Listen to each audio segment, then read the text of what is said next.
નમસ્કાર, ખૂબ સ્વાગત છે આપનું વીટીવી ન્યૂઝમાં. હું છું આપની સાથે રાધા. મહામંથનમાં આજે આપણે બે મુદ્દા પર વાત કરવી છે. આપણે કહીએ છીએ ભાર વિનાનું ભણતર. બાળકોને આપવાના પ્રયત્નો પણ કરીએ છીએ, પરંતુ બાળક કેટલો પીસાયેલો છે અને એને લઈને જે એક કિસ્સો સામે આવ્યો છે એના વિશે વાત કરીશું. પરંતુ એની પહેલા વાત કરવી છે વ્યાજખોરોના આતંક વિશે. આજે પણ હજારો પરિવારો બેંક કે કાયદેસરની નાણાકીય વ્યવસ્થાના બદલે ગેરકાયદેસર એ વ્યાજખોરોના દરવાજે જવા મજબૂર બને છે. કોઈ પણ વ્યક્તિ એ શોખથી વ્યાજે પૈસા નથી લેતો.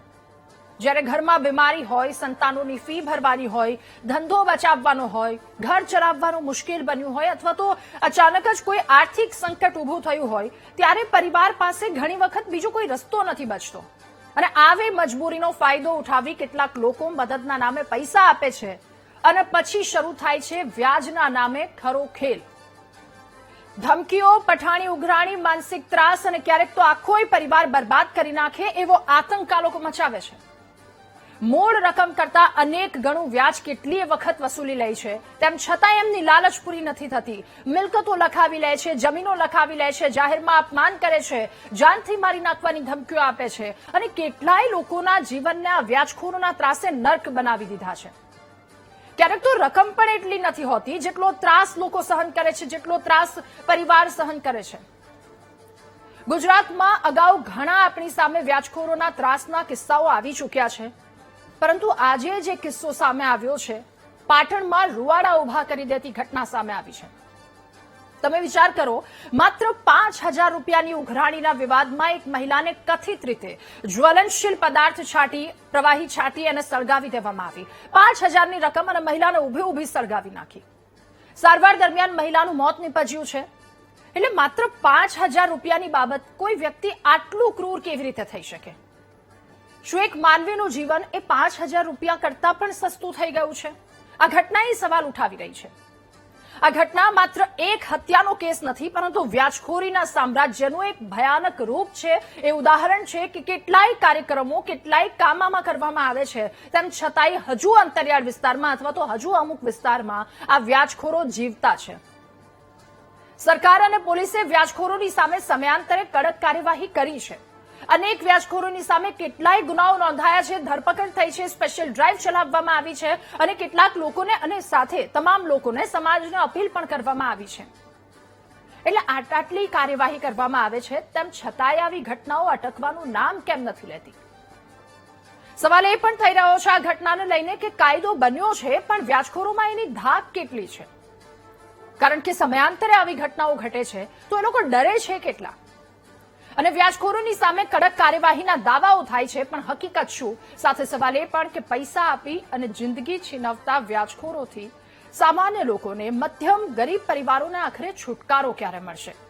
આ તમામ સવાલોની સાથે કરીશું મહામંથનનો આ પહેલો મુદ્દો.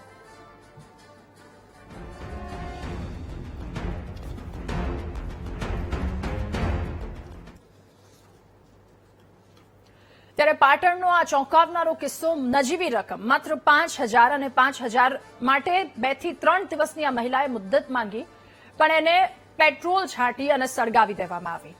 આ ખૂબ દુઃખદ ઘટના છે. આપણે પહેલા વાત કરીશું મૃતકના બનેવી આપણી સાથે જોડાયા છે પ્રકાશભાઈ પટણી. પ્રકાશભાઈ, આપનું ખૂબ સ્વાગત છે મહામંથનમાં. પ્રકાશભાઈ, આ ઘટના ખૂબ જ દુઃખદ કહી શકાય. ખૂબ નજીવી રકમ હતી અને ક્રૂરતાની એણે તમામ હદો વટાવી છે.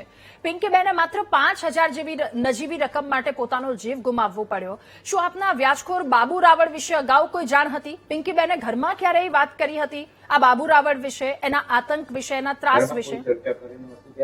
બાબુ રાવળ છે કે મહેલાનો છે, મહેલામાં રહેતો, મહેલામાં જાતો આવતો. પિંકીબેનની મમ્મીએ એ કલર કામ કરતો. પિંકીબેનની મમ્મીએ એમને મકાનનું કલર કામ બી આપ્યું હતું, કલર કામ બી કરાયું. પિંકીબેન જોડે આવતા જતા એટલી એમને મુલાકાત બી થઈ ગઈ, એમને ઓળખાણ થઈ. પિંકીબેનની નારી પણ હતી. બાબુભાઈ પાસેથી 5,000 ઉધાર માંગ્યા. બાબુભાઈ 5,000 ઉધાર આપ્યા. 5,000 ઉધાર આપ્યા છતાં બાબુભાઈ પિંકીબેનના ઘેર આવતા જાવતા ટોર્ચર કરતા કે મને 5,000 આપો, મારા 5,000 રૂપિયાની જરૂર છે, નહીં તો તમે મારી રાખી શકો. પિંકીબેને છૂટો સંબંધ રાખવાનો છતાં એમને ના પાડતા કે બાબુભાઈ ત્યાં લઈ ગયા. એમને ટાંકવાસને બોલાવ્યા. પિંકીબેન ટાંકવાસને જીતુભાઈ નામ કરી વ્યક્તિના ઘેર લઈ ગયા. ત્યાં કરી પિંકીબેનને બેસાડ્યા. એને બેસાડીને ચા લેવા જવાનું કહી એને ચા લેવા જતા પિંકીબેનની પાસે પાછળથી રિટર્ન થતા પેટ્રોલની ડબ્બી લઈને આવી જીતુભાઈના મકાન પાસે પિંકીબેનને પેટ્રોલ રેડી ત્યાં ખુદ જીતુભાઈ જોડે હતા છતાં જે પિંકીબેન ઉપર આ હુમલો કર્યો છે. પ્રકાશભાઈ, સીધો જ હુમલો કરી દીધો કે પછી આ ઘટના બની એના થોડા દિવસો પહેલા એ આરોપી બાબુ રાવળે પિંકીબેન અથવા તો પરિવારના કોઈ સભ્યોને ધમકી આપતો હતો કે પછી આ પહેલી વખત એમની મુલાકાત આ વાતને લઈને અને સીધો હુમલો કરી દીધો? એવી કોઈ ધમકી નહોતી આપી બેન. બાબુભાઈ પૈસા આપ્યા તો પિંકીબેન જોડે એના મકાન પર આવતા પિંકીબેન જોડે 100-200 રૂપિયા હપ્તો લઈ જતા એવું બાળકોને જાણ કરી. હા, કોઈ ધમકી વ્યક્તિને કોઈ જાણ કરી નહીં. એક બાબુભાઈને મારી સાસુએ પૂછ્યું કે ભાઈ પિંકીબેનના મમ્મીએ પૂછ્યું કે ભાઈ તમારી જોડે પિંકીબેને કેટલા પૈસા લીધા છે? બાબુભાઈ કહે કે તમને ખબર નહીં પણ મેં અમને પૈસા આપ્યા નથી. મારી પિંકીબેનની મમ્મીને બાબુભાઈએ કેવું પિંકીબેને ત્યાં અમને આ થયું ઘટના થઈ ત્યારે બધા અમને જાણ કરી કે બાબુભાઈ મને 5,000ની લાલચને બોલાવી અને મારી પર આ ઘટના ઘટાવી છે. ઓકે પ્રકાશભાઈ, ઘટના બની એ સમયે પિંકીબેન ઘરે એકલા હતા કે આસપાસ કોઈ હાજર હતું જ્યારે એમને સળગાવવાનો પ્રયાસ કરવામાં આવ્યો? તમને પરિવારજનોને આ ઘટનાની જાણ કેવી રીતે થઈ? ઘટનાની જાણ એવી થઈ બેન કે ઘટનાની જાણ પિંકીબેનને અહીંયા જે સ્થળે ત્યાં ઘટના ઘટી ત્યાં જતા ત્યાંથી મારા સારા પિંકીબેનના ભાઈ છે એની પર એનો દોષ નીકળ્યો તો પિંકીબેનને એમને ઓળખ્યા અને દેખ્યા દૂરથી કે મારા સારા ઉપર ફોન ગયો એ મારા સારાને પૂરું સારી જાતની ઘટના આવી ઘટી છે ત્યાં આવી મારા સારા સાયકલ લઈને ત્યાં દેખવા જાય છે તો ત્યાંથી તો પિંકીબેનને દાસપુર હોસ્પિટલમાં કચેરી ગયા લઈ જવામાં આવ્યા હતા. ઓકે, પિંકીબેને સારવાર દરમિયાન અથવા તો એ પહેલા એમની સાથે શું થયું જ્યારે તેઓ દાજી ગયા સારવાર માટે લઈ જવામાં આવ્યા હતા તો શું થયું એ વાત તેમણે જણાવી? એ શું હતી એ વાત? એમને પોલીસને જણાવી, પરિવારને જણાવી? પરિવાર સાથે એમને વિડીયોમાં વાત કરી પિંકીબેને કે બાબુભાઈ મને 5,000 આપ્યા હતા. 5,000 આપ્યા એને મારી જોડે ખોટી માંગ કરી અને ખોટી રીતે ટોર્ચર કરતા એને 2-3 દિવસ એ મને 4,000 લેવા જવાનું કહીને પેટ્રોલ લાઈને મને સરકાર વિડીયો મેં પોલીસ ખાતા પીએસઆઈ ને વિડીયો મેં આ જબાની પિંકીબેને આપી હતી. ઓકે, પરિવારમાં કોણ કોણ છે? એમની સ્થિતિ પ્રકાશભાઈ શું છે અને ભરણ પોષણની જવાબદારી કોની છે? હવે આ પરિવારમાં કોણ કોણ ઉપસ્થિત છે? કારણ કે પિંકીબેનનું મોત નીપજ્યું છે. ભરણ પોષણ માટે અત્યારે હવે સરકારના માંગણી કરે છે કે 2 બાળક સામે જોઈને કોઈ બી રસ્તો કાઢે, સારો રસ્તો કાઢે કે બે બાળકોને આગળ જતા એમની જિંદગી ના બગડે. અત્યારે તો જિંદગી એકદમ માગીને કહીને એના કરતા બી ખરાબ હાલત છે. પ્રકાશભાઈ, તમે શું કહેશો હવે આ ઘટના વિશે? શું થવું જોઈએ? કેટલા કડક પગલા લેવા જોઈએ? કડક કાર્યવાહી તો બેન એવી થવી જોઈએ કે આ ઘટના પિંકીબેન જોડે થઈ જાય એવી બીજે કોઈ બને નહીં. અમારે પોલીસ દરમિયાન અને સરકારને બી એટલી વિનંતી છે કે વ્યાજખોરોને એવી સજા કરો જેને કે બાબા સાહેબ તો નહીં પણ એના કરતા કોઈ બીજા બી વ્યાજખોરા હોય ને એની પર બી આટલી પૂરી દબાણગીરી કરી ને એની પર બી આ સજાની ઘટના કરો કે પિંકીબેનને જે બનાવ બને જેવો બીજી જગ્યાએ બની ના શકે. ઓકે, પિંકીબેનના પરિવારના સભ્યો એ સરકાર પોલીસ પાસેથી શું આશા રાખે છે, અપેક્ષા રાખે છે? અન્ય કોઈ પરિવાર કે જેઓ વ્યાજખોરના ચક્રમાં ન ફસાય, બરબાદ ન થાય, એને લઈને આપ પોતાનો અનુભવ છે કારણ કે એક વ્યક્તિને ગુમાવ્યું છે તો શું કહેશો? ચક્કરમાં ના ફસાય તમારે પોલીસ દરમિયાન એટલી વિનંતી છે અને સરકારને બી એ વિનંતી છે કે 2 બાળક સામે જુએ અને આ બાબાભાઈની પાસે કોણ આ ઘટનામાં છે એમને બધાને એરેસ્ટ કરીને સખ્ત સજા એમને પડતા. ઓકે પ્રકાશભાઈ, આશા છે કે ખૂબ ઝડપથી કાર્યવાહી થાય, આપને ન્યાય મળે. આપનો આભાર મહામંથનમાં અમારી સાથે જોડાવા બદલ. અને હવે આ જ મુદ્દા પર મહામંથનમાં ચર્ચા કરીશું. આપણી સાથે નેતા ભાજપ દીપકભાઈ જોશી જોડાયા છે, નેતા કોંગ્રેસ નાગજીભાઈ દેસાઈ આપણી સાથે જોડાયા છે, વ્યાજખોરી મુક્તિ મંચના સંયોજક છે આરસી પટેલ સર આપણી સાથે જોડાયા છે અને સિનિયર એડવોકેટ નીતિનભાઈ ગાંધી આપણી સાથે જોડાયા છે. આપ સૌનું ખૂબ સ્વાગત છે મહામંથનમાં. શરૂઆત આરસી પટેલ સર આપનાથી કરવી છે. સર, આપે અગાઉ પણ જણાવ્યું હતું કેટલાય વ્યાજખોરોના ત્રાસ આપણા રાજ્યમાં, કેટલાય મધ્યમ વર્ગીય પરિવાર, ગરીબ પરિવારો કે જે માત્ર આ તો એક ચોંકાવનારો કિસ્સો, માત્ર 5,000ની રકમ અને એની સામે એને જીવતી સળગાવી દીધી આ મહિલાને. એટલે આટલું બધું જીવન સસ્તું થઈ ગયું છે. અત્યાર સુધી વ્યાજખોરોના ત્રાસ જોયા હતા કે આટલી મૂળ રકમ કરતા બમણી રકમ વસૂલી હોય તો એ લોકોની લાલચ ન સંતોષાતી હોય. આ મુદ્દાને લઈને કામગીરી કરો છો, સમાજમાં એ જાગૃતિ ફેલાવવાનો પ્રયત્ન કરો છો. આ કિસ્સો તમારા માટે કેટલો ચોંકાવનારો છે? રાધા, આપનો ખૂબ ખૂબ ધન્યવાદ. આજે સમાજનો વ્યાજખોરી બાબતનો મુદ્દો અને પાટણમાં બનેલી ઘટના બાબતે આપે ઉઠાવ્યો છે. જી સર. એક તો પાટણના એ પરિવારને હું સાંત્વના પાઠવું છું. હવે હું પણ વ્યાજખોરો, હું પોલીસ અધિકારી તરીકે રહ્યો છું. વ્યાજખોરો શું કરી શકે છે, કેટલી હદે જઈ શકે છે, એમની મનસા શું હોય છે, આ બધી જ બાબતોથી હું પરિચિત છું. સમાજ, આજનો ગુજરાતનો અથવા તો દેશનો સમાજ વ્યાજખોરીની ચુંગલની અંદર ફસાઈ ચૂક્યો છે. આપે કીધું એમ મધ્યમ વર્ગ અને મધ્યમ વર્ગથી નીચેનો વર્ગ એટલો બધો ખાનગી વ્યાજખોરોના ક્લચમાં આવી ગયો છે કે હવે એમને છૂટવું મુશ્કેલ છે. આ લોકો અપહરણ કરે, બળાત્કાર કરે, લૂંટ કરે, લખાવી લે, પડાવી લે, મારે, ગેરકાયદેસર અટકાયત કરી રાખે, આ બધા જ પ્રકારનો, અને ખૂન પણ કરી નાખે. જોયું આપે બધા જ પ્રકારની નીચતાવાળી હરકત વ્યાજખોરો કરે છે. અને એમની પાસે વ્યાજનો એટલો બધો પૈસો આવી ગયો છે કે એ સામાન્ય રીતે પોલીસને પણ નથી ગાંઠતા અને કાયદાને પણ નથી ગાંઠતા. અને કેટલીક જગ્યાએ વ્યાજખોરો છૂટથી પૈસા વાપરી અને પોતાનો બચાવ કરી લે છે. સામાન્ય જનતાને પોલીસ ઓછું સાંભળે છે. હું તમને કહું કે વ્યાજખોરો વિરુદ્ધની ઝુંબેશની અંદર જે કાર્યક્રમ આજથી 2-3 વર્ષથી ચાલ્યો, એનું એક સારામાં સારું પરિણામ સમાજ ભોગવી રહ્યો હતો. પરંતુ કેમે હું આપને કહું કે છેલ્લા એકાદ વર્ષથી વ્યાજખોરો બાબતની ડીસીપી અથવા એસપી લેવલની જે સમારોહ થતો, જે એનો વાર્તાલાપ થતો, એમાં રજૂઆત થતી, એ ઘટી ગઈ છે. સમાજ આ વ્યાજખોરોને જો પાઠ ભણાવી શકે તો પોલીસ જ પઢાવી શકે એમ છે. અને પોલીસ જો આની અંદર મદદ કરે છે તો સમાજ બચી પણ શકે છે. આપણે કેટલાય સારા પરિણામ જોયા છે.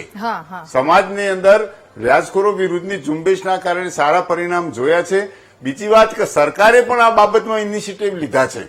સરકારે પણ આ બાબતે ડીસીપી કે એસપી લેવલના અધિકારીના તાબાની અંદર આ પ્રકારના પેલા કરી અને એને સાંભળવાનો, એની રજીસ્ટ્રેશન કરવાનો, પોલીસ મદદ કરવાનો, સાચા હોય તો એને પૂરેપૂરી મદદ કરી છે. પણ હજુ પણ પ્રજાએ જાગૃત થવું પડશે કે શક્ય હોય ત્યાં સુધી કોઈ પણ આવા વ્યાજખોર રાક્ષસ પાસે ક્યારેય જતા નહીં. અને એકવાર જાય છે એ માણસમાંથી હું કહું છું કે 1% માણસો બહાર નથી નીકળી શક્યા. બિલકુલ સાચી વાત છે. 1% માણસ બહાર નથી નીકળી શક્યા. કેવી મુશ્કેલીઓમાંથી સર ફસાય છે. જાગૃતિ વિશે આપની પાસે ફરી એક વખત સવાલ લઈને આવીશ, એના વિશે પણ વાત કરીશ. નીતિનભાઈ, એક સવાલ આપને એ પૂછવો છે કે આ વ્યાજખોરો જે કોઈ પણ પ્રકારના સબૂત વગર, એ રિસિપ્ટ વગર આવી રીતે રોકડા નાણાં આપી દે છે, પછી કેટલા વસૂલ્યા, કેટલા આપ્યા, મૂળ રકમ કરતા 2 થી 3 ગણા વસૂલી લીધા, એની સાથે શું કર્યું છે, એટલે એ વ્યક્તિ કઈ હાલતમાં જાય છે એ કોઈ પુરાવો નથી બચતો. એટલે ત્યાં ક્યાંક ને ક્યાંક એમને છૂટો દોર મળી જાય એ પ્રકારની સ્થિતિ. ગુજરાત મની લેન્ડર્સ એક્ટ એ પણ આટલો બધો કડક છે, તેમ છતાંય આ લોકોને એ છટકવાની બારી ક્યાંથી મળી જાય છે? આ આટલો બધો કેમ ફૂલ્યો ફાલ્યો છે આ વ્યાજખોરોનો ત્રાસ? આપણે જોઈએ છે કે જયારે કોઈ વ્યક્તિને પૈસાની જરૂર પડતી હોય છે તો એ વ્યક્તિ એવી પરિસ્થિતિમાં જાય છે કે એને લીધા વગર પાછું ના આવવાનું. એટલે તો એ લોકો શું કરતા હોય છે, આવા લાલચમાં કે આવી મજબૂરીમાં જઈને પેલો કે ત્યાં સહી કરી નાખે, એગ્રીમેન્ટમાં સહી કરી નાખે, બ્લેન્ક ચેક આપી દે, સાથે સાથે પ્રોમિસરી નોટો આપી દે. તો વ્યાજખોર શું કરતા હોય છે, ઓફિશિયલી જે વ્યાજ ઉપર આપતા હોય છે લાયસન્સ જોડે, એ લોકો 1% વ્યાજ લેતા હોય. પરંતુ જેને વ્યાજખોરી જ કરવી છે એ લોકો 10%, 15%, કાં તો એ જે એગ્રીમેન્ટ થયું હોય એમાં કોઈ પ્રોપર્ટી લખાઈ લેતા હોય છે. તો આના માટેનો મની લોન્ડરિંગ જે એક્ટ છે એ તો એક્ટ તો છે જ, પરંતુ આવા લોકો સામે ફરિયાદી જે છે એ લોકો બહાર આવવું જોઈએ. ઘણા બધા કેસમાં એવું થતું હોય છે કે પેલો દબાણના લીધે એને વ્યાજ આપતો જ રહે. જે મૂળ રકમ 10,000 હોય પણ પેલા વસૂલ 20,000 કરી નાખ્યો છે, કારણ કે પેલો વ્યક્તિ સામે એને લડત નથી આપતો. હવે તો જે નવો કાયદો આવી ગયો છે એમાં જો વ્યક્તિને પોલીસ સ્ટેશન જવાની બીક લાગતી હોય તો એ ઘરે બેઠા બેઠા આવા વ્યાજખોરો સામે ઓનલાઈન ફરિયાદ કરી શકે. અને બીએનએસ જે કાયદો છે એ કાયદા મુજબ એપ્લાય કરીને એ વ્યક્તિ સામે ગુનો દાખલ થાય છે. અને આ જે એક્ટ છે, જે મની લોન્ડરિંગ એક્ટ છે, એ બિનજામીન લાયક છે. અને સાથે સાથે ધમકીની જો એને વાત થઈ હોય તો એ વધુ ગંભીર ગુનો છે.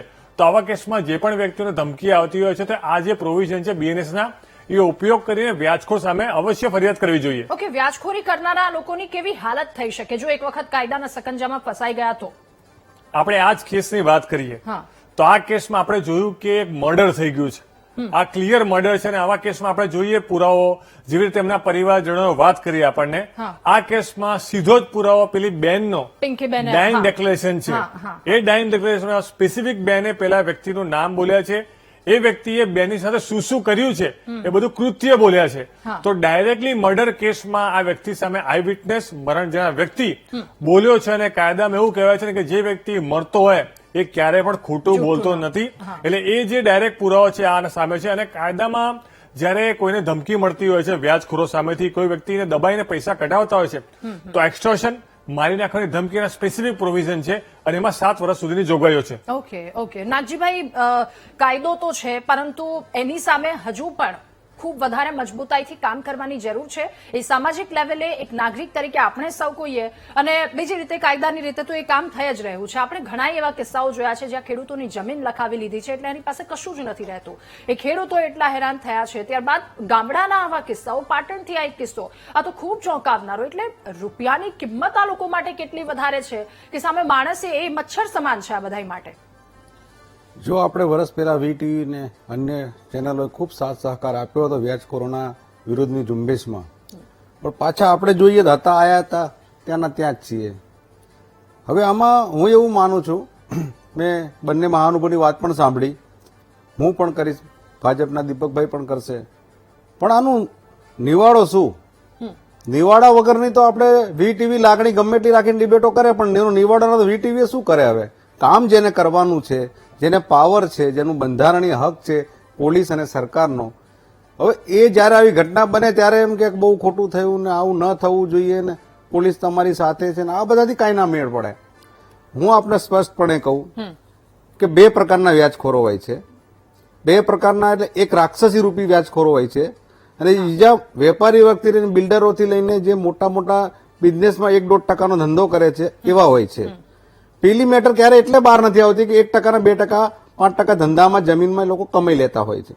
જે દૂષણ ઉભું થયું છે બીજા નંબરના જે લોકો છે એ લોકોને કડકમાં કડક કાર્યવાહી વહેલી તકે થાય.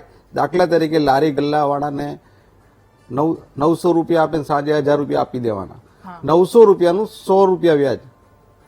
આ લોકોના કારણે આત્મહત્યાના મર્ડરો થાય છે. આજે 2 પ્રકારના વ્યાજખોરો એટલે કહું છું, પેલા બી ખોટા છે, આ પણ ખોટા છે, પણ જે અપહરણ કરવા, બળાત્કાર કરવા અને એ લોકોને જાન લઈ લેવી, આ બધા જે કાર્ય કરે છે ને એ બહુ લોકો નથી. આ પોલીસ ધારે તો આ લોકોના સંકજામાં લેવાય બહુ મોટી વાત નથી. એક વિસ્તારની અંદર હું માનું છું ત્યાં સુધી 10 થી 15 જણા આવા અસામાજિક તત્વો હોય છે કે જે 20% વ્યાજ લેતા હોય છે અને એને કોઈ સમાજ, ધર્મ કે કાંઈ હોતું જ નથી. એને વ્યાજથી મતલબ છે. અને એ કોનું વ્યાજ લે છે? શાકભાજી વાળા, લારી ગલ્લા વાળા, જે કચડાયેલો વર્ગ છે, જેને લોન નથી મળતી, જેને ડોક્યુમેન્ટ નથી, બેંકનું પગથિયું ન ચડી શકે, એવા લોકોને મજબૂરીથી 900 રૂપિયા સવારે લેવાના, 1000 રૂપિયા સાંજે આપવાના. ત્યાં જે આ સામાજિક તત્વો આ કામ કરે છે એની ઉપર કડકમાં કડક કાર્યવાહી કરવું એવું માનું છું પોલીસ અને સરકાર માટે બહુ અઘરું નથી. ઓકે દીપકભાઈ, એ જ સવાલની સાથે અત્યારે નાગજીભાઈએ જે સવાલ પૂછ્યો કે કેટલું અઘરું છે એ બધાને સકંજામાં લેવા. બીજો મારો સવાલ દીપકભાઈ એ છે કે આ એક ખૂબ જ દુઃખદ અને સાથે આંખ ઉઘાડનારી, ચોંકાવનારી ઘટના. આટલા પ્રયાસો કરવામાં આવી રહ્યા છે. એ એક સાથે 136, 137 એફઆઈઆર નોંધાઈ છે, બધાને પકડવામાં આવે છે. એક સમયે અંકુશમાં આવેલા વ્યાજખોરો ફરી કેમ આટલા ગ્રાઉન્ડ લેવલ પર આટલા પેલા લોકોની હેરાનગતિ કરતા થઈ ગયા છે? બેન, આપણે જોવા જઈએ તો આજની જે પરિસ્થિતિ છે, આજની જે ઘટના છે એ તો હું એવું માનીશ કે વિકૃત માણસનો માણસ હોય ને, જેને કોઈ સમજણ ન હોય. કારણ કે 5000 માટે જે વ્યક્તિ આ પગલું ભરે એટલે એ વિકૃત માણસ જ કહી શકીએ આપણે. એ વેપારી ન કહી શકીએ કે જે પેલો વ્યાજખોર, જે પ્રોફેશનલ જે હોય છે, જે પોતે વ્યાજ વધારે ખાવું ને આ બધી વસ્તુઓ, અને પૈસા લીધા હશે, પૈસા આપ્યા પણ હશે, પણ પૈસાની જે વસૂલાત જે કરવાની આવે છે એમાં હું માનું છું ત્યાં સુધી આ વિકૃત માણસનો કોઈ માણસ છે એની પ્રવૃત્તિ થઈ છે. પણ હું એક ખાસ કહીશ આ બાબત, આ આજના સ્ટેજ ઉપર કે દર વખતે તમે ડિબેટ્સ આપણે દરેક વિષયો ઉપર કરતા હોઈએ છીએ અને ચિંતિત પણ હોઈએ છીએ. પરિણામનું આજે પણ આપણે એનાલિસિસ કરવાના છે કે આવી વ્યક્તિઓનું શું, તમારો પહેલો સવાલ હતો. હું એવું માનું છું કે આજની આ ડિબેટ આપણા માટે ખૂબ સારામાં સારી રહેશે, એટલા માટે કે જે પટેલ સાહેબ પોતે પણ જે પ્રયાસ કરી રહ્યા છે, એક સામાજિક જે એમને જે યોગદાન છે એમનું, કારણ કે દર વખતે એક પોલીસ અધિકારી તરીકે એમને જોતો હોઉં છું ડિબેટમાં, પણ આજે એમને એક સામાજિક પ્રક્રિયામાં એમને જોઉં છું અને એમના સંયોજક છે. હું બેન તમને અને સાહેબને ખાસ અને નીતિનભાઈએ જે વાતચીત કરી અને નાગજીભાઈની આજે એટલી પોઝિટિવનેસથી વાતચીત થઈ છે, હું તમને સ્પષ્ટ કહીશ. આ એવું ઉદાહરણ આપશે કે વ્યાજખોરો જે વ્યાજ કરી રહ્યા છે ને એના માટેની આજની આ ડિબેટ છે ને ખૂબ જોવાલાયક છે ને. એ લોકો જોશે પછી એને ખબર પડશે. કારણ એટલા માટે છે કે આજે જેણે આજે કૃત્ય કર્યું છે ને એ તો નથી જ છૂટવાનો, એની સજા પણ જેને થવાની છે ને એનું પરિણામ એ 5,000 માટેનું જોશે. હા, એને 5,000 થી વધારે પૈસા વસૂલ્યા પણ હશે, આપણે સમજીએ. એ પટેલ સાહેબને ખ્યાલ હશે, જવાબ માણસો છે જ. સવાલ ક્યાં છે હું તમને કહું, જે 5,000 માટેની જેણે પ્રવૃત્તિ કરી છે ને એનું પરિણામ આજે ભોગવશે. કારણ કે એટલા માટે ડાઇંગ ડિક્લેરેશન છે. ખૂબ સ્પષ્ટ બાબત હું તમને કહી દઉં છું કે આ વ્યક્તિ નહીં બચી શકે જરા પણ, અને એની સજા એને ધાર્યા કરતા પણ વધારે એને મળશે. એકચ્યુઅલી જોવા જાવ તો મની લોન્ડરિંગ એક્ટ જે છે ગુજરાત સરકારે સ્પેસિફિક આના માટે જયારે આ ત્રાસ વધવાનું ચાલુ થયું અને જયારે સામાજિક રીતે આ આગળ વધતું ગયું એટલે સ્પષ્ટપણે એક્ટ લાવ્યા. એના માટે કમિટીની પણ રચના કરેલી છે. દરેક લેવલ ઉપર ચર્ચા પણ થતી હોય છે. અમુક અંતર ઉપર એનું એનાલિસિસ પણ કરવામાં આવતું હોય છે અને એના પરિણામ ભોગે હું તમને કહી દઉં કે જે છેલ્લા સમયથી જે દૂષણ હતું આટલું બધું 2011માં આપણો એક્ટ મની લોન્ડરિંગ એક્ટનું મૂક્યું ગુજરાતે, તો એ પછીની પ્રક્રિયા તમે જોવા જાવ તો ઘણી બધી ઓછી થઈ છે. હા, થાય છે, પણ એ કેવા થાય છે કે જે લોકો આપનારો ને લેનારો બંને જણા ગુપ્તતાથી કરે છે. જે નીતિનભાઈએ જે વાતચીત કરી એ રીતે કે ડિસ્ક્લોઝ નથી કરતા. હા, એમની એ મજબૂરી હોય છે કે પોતે ધારો કે એમની પાસે પેપર્સ નથી, કોઈ નથી વસ્તુઓ, પણ હું આજે આપના માધ્યમથી એક બહુ સ્પષ્ટ વાતચીત કરીશ. અમારા જેવા લોયર્સ છે, અમારા જેવા નાગજીભાઈ છે, નીતિનભાઈ છે, અમે લોકો છીએ, પટેલ સાહેબ જે પ્રવૃત્તિ કરે છે, અમારી પાસેથી સલાહ લો ને. તમારે પૈસાની જરૂર પડે તો એ વ્યક્તિ પાસેથી લેવડાવીશું આપણે પૈસા, પણ કઈ સર્કમસ્ટન્સીસમાં તમે સમજજો કે તમે બધું જે આપીને પછી અમારી પાસે આવો છો ત્યારે તો અમે પોતે પાંગડા બની જઈએ છીએ. કારણ કે કાયદો હંમેશા અમે પણ કોઈના પર એલિગેશન કરીએ છીએ તો અમારે પ્રૂવ કરવો પડતો હોય છે. અને તમે જ્યારે પણ નાના બાબત છે, આ તો બિચારા બહુ નાના માણસો કહેવાય, શાકભાજી વેચતા હોય ને એ લોકો, અને એ તો 100 રૂપિયા 150 રૂપિયા માટે પણ ઘણી વખત વ્યાજે લાવતા હોય સાંજે પૈસા પાછા આપી દેતા હોય, તો 5,000ની વાત છે. ખૂબ હું તમને કહું, હા, આપણા સૌ માટે આ દુઃખની બાબત છે કે 5,000 માટે કોઈની જાન લઈ લેવી, અને જાન આજે ગઈ છે ને 2 પુત્રો છે ને 2 બાળકો છે. તમે સમજો કે આપણને આ બોલતા બોલતા પોતે મને પોતાનું મારું કંપી જાય છે. તો એ બાબતમાં હું સ્પષ્ટ કહીશ કે આ બાબત ન ચલાવી લેવાય.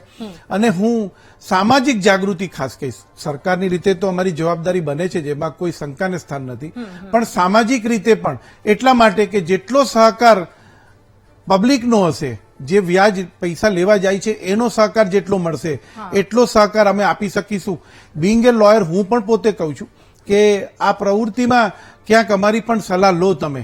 એવું નહીં કે તમે લઈ આવ્યા છો એટલે પછી ધારો કે કોઈ માણસ ધમકી પણ આપે, ધારો કે તમારાથી ભૂલ પણ થઈ ગઈ છે, તો એનો અર્થ એવો નથી કે એની ધમકીઓથી આપણે સહન કરવાનું હોય. ઓકે દીપકભાઈ, એટલે દીપકભાઈ અને નાગજીભાઈએ તો એક ખૂબ ચોંકાવનારી વાત કરી કે 500 રૂપિયા એ 900 રૂપિયા અને સામે 1,000 રૂપિયા આપવાના, એટલે માણસ રડે શું, એ ખાય શું, અને એને એમાંથી જ ઊંચું નહીં આવવાનું.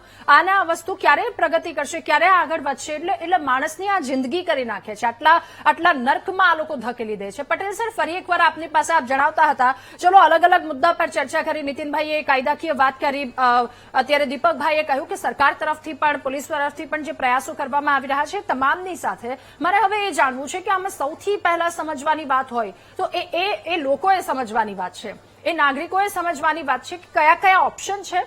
કેટલીક જગ્યા પર લોકોને એ જ નથી ખબર કે આપણી પાસે આટલા ઓપ્શન છે, આપણે આ ઝાડમાંથી નીકળી શકીએ અથવા તો આમાં ફસાવવું જ ન જોઈએ. તો એની જાગૃતિને લઈને પણ કાર્યક્રમો થવા અથવા તો એ ગ્રાઉન્ડ લેવલ પર એટલું કામ થવું ખૂબ વધારે આવશ્યક છે. તો એ કઈ રીતે થઈ શકે? જી, એક તો દીપકભાઈનો ખૂબ ધન્યવાદ કે એમણે વિસ્તૃત રીતે લોક જાગૃતિ ઉપર હું સૌથી વધારે ભાર મૂક્યો.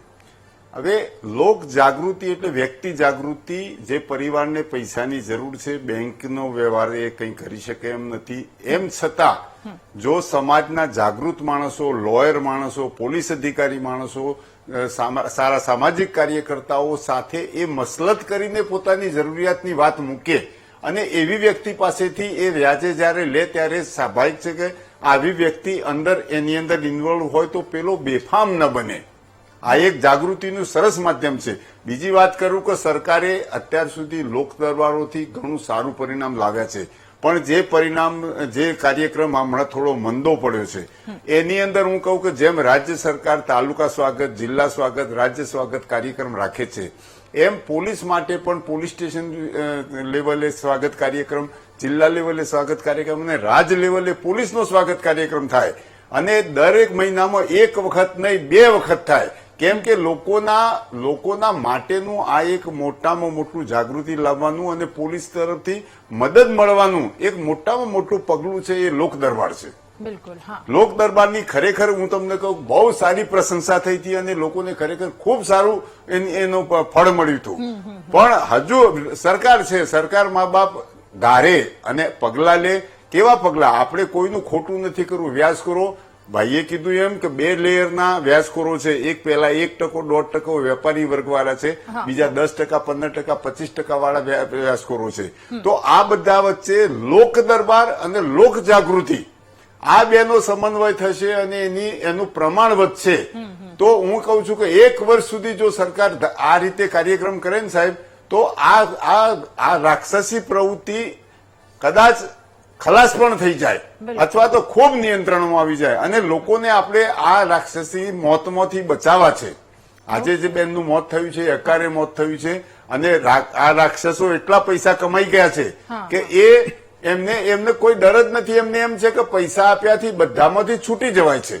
જે એમની ભ્રમણા પોલીસ જ તોડી શકે છે. એમના વરઘોડા કાઢીશું, એમને રોડ ઉપર આરોટતા કરી દઈશું, ત્યારે દુનિયા જોશે. કેમ કે સમાજમાં એમણે પોતાની એક ઇમ્પેક્ટ એવી ઉભી કરેલી હોય છે કે એ મોટા દાદા છે, એમને કોઈ ટચ નથી કરી શકતું, એ ધારે કરી શકે છે.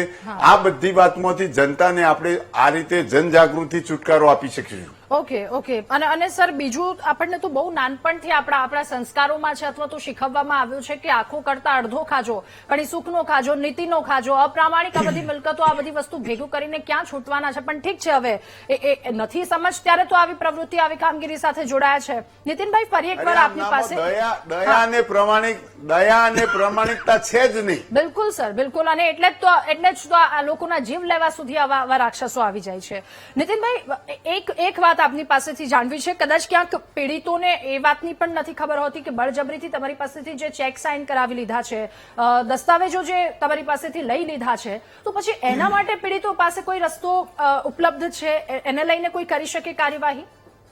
જ્યારે બી કોઈ વ્યક્તિ કોઈ વ્યાજખોર પાસે, વ્યાજ ઉપર આપતા વ્યક્તિ પાસે જયારે પૈસા લેવા જાય છે, તો એમણે ખૂબ જ એ વસ્તુનું ધ્યાન રાખવું કે ક્યાં સાઇન કરી રહ્યા છે. કેમ કે આપણે જાણીએ છીએ કે બધા આપ જોશો કે હાઈકોર્ટ, સુપ્રીમ કોર્ટ કે કાયદો હોય, જે ચેક બાઉન્સનો જે કાયદો છે એમાં લખેલું જ છે કે તમારી સાઇન જો તમે એડમિટ કરો છો તો તમારે સાબિત કરવાનું છે કોર્ટમાં કે તમારો ચેક સામેવાળી વ્યક્તિ પાસે કેવી રીતે પહોંચ્યો. તો આવા કેસમાં જયારે તમે કોઈ વ્યાજ ઉપર પૈસા લો છો તો તમે સિક્યુરિટી માટે શું આપી રહ્યા છો કે નથી આપી રહ્યા એનું ધ્યાન રાખવું.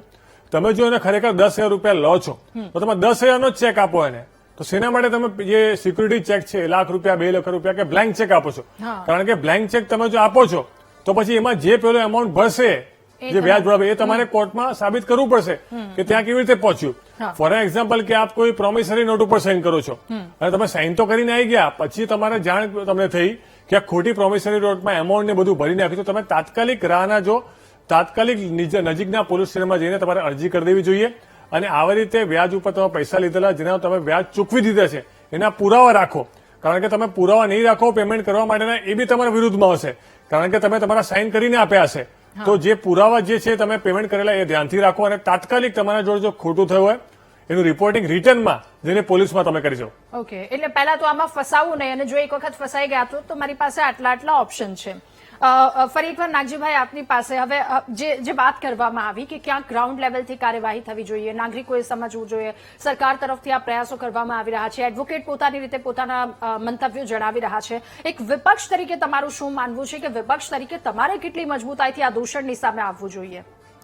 ચોક્કસ અમારી ફરજ બને છે વિપક્ષ તરીકે. અમારા અમિતભાઈ ચાવડા, તુષારભાઈ ચૌધરી અવારનવાર જયારે જયારે અમારી પક્ષની મિટિંગ હોય ત્યારે પણ આવા સૂચનો પ્રજાલક્ષી કરતા હોય છે.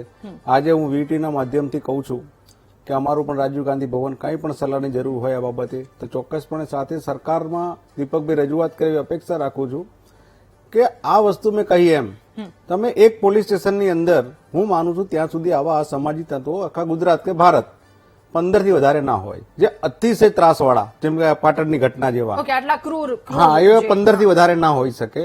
એની યાદી મોટા ભાગે ગયા વર્ષે આપણે જે વીટીવી અને અન્ય ચેનલોએ ને બધા સામાજિક લોકોએ આંદોલનો કર્યા વ્યાજખોરો વિરોધમાં, ત્યારે યાદી તો લગભગ તૈયાર જ છે પોલીસ પાસે. તો હું આશા રાખું છું દીપકભાઈને કે ભાઈ તમારી સરકાર છે, અમારી સરકાર હોય તો હું મારી સરકારમાં રજૂઆત કરત. તો ચોક્કસપણે 15 જણા 20 જણાની ટોળકી હોય છે, એક વિસ્તારની પોલીસની હદ હોય છે 10-15 કિલોમીટરની, એની અંદર તમે આની ડેટા લઈને એ લોકોને નાબૂદ કરો જે રીતે થતા કાયદાની ભાષામાં, એ રીતે તો હું માનું આમાં નિયંત્રણ આવી શકે છે. અને નાનો વર્ગ જે પીસાય છે એના ઉપર પણ થોડી ઘણી ધાક પોલીસની થાય તો એ લોકોનો જીવ ના જાય અથવા તો એની મિલકતો ના જાય. ઓકે, દીપકભાઈ, આશા છે કે આ વાતને લઈને ખૂબ મજબૂતાઈથી રજૂઆત કરવામાં આવે, કારણ કે લોકોને લોક દરબાર પર જે વિશ્વાસ બેઠો હતો અને લોક દરબાર એ પોલીસની એટલી મજબૂત અને સરાહનીય કામગીરીથી કેટલાય પરિવારોને તૂટતા લોક દરબારે અને પોલીસે બચાવ્યા છે.